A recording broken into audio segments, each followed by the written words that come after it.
renverser les forteresses.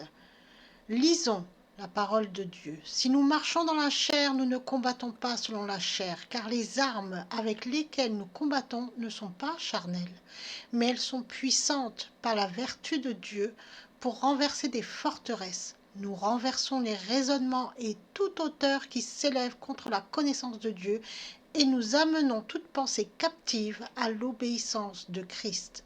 2 Corinthiens chapitre 10 versets 3 et 5. Les forteresses dans le texte, c'est le mot singulier okuroma en grec ancien. Dans ce mot, il y a le sujet principal du combat spirituel, celui contre quoi nous devons lutter grâce aux armes puissantes que Dieu nous donne pour le combat spirituel. Les forteresses, ce sont tous les arguments et raisonnements qu'un disputeur, un adversaire de Dieu, celui qui s'oppose à Dieu, avance pour fortifier son opinion et la défendre contre son opposant, c'est-à-dire celui qui est avec Dieu. Les forteresses représentent tous les arguments et les raisonnements qu'une personne va mettre devant elle pour défendre, fortifier ou nous faire adhérer à son idéologie, à sa thèse, à sa philosophie, à sa doctrine.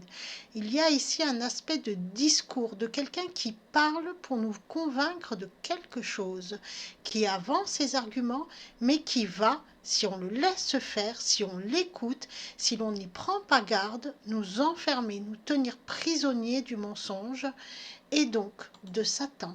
Ce n'est uniquement qu'en gardant la parole de Dieu, en connaissant Dieu, que l'on peut renverser tous les mensonges professés par les gens du monde. Et c'est en faisant cela que la pensée, notre pensée, est libérée. Pour qu'elle soit libérée, il faut l'amener à l'obéissance de Christ. C'est-à-dire que l'on doit devenir humble, ne plus croire que l'on peut être son propre Dieu, mais qu'il n'y a qu'un seul maître, c'est Jésus-Christ. Ce n'est que de cette manière que l'on peut être libéré de l'emprise mentale des sages du monde qui servent des raisonnements contraires à la parole de Dieu.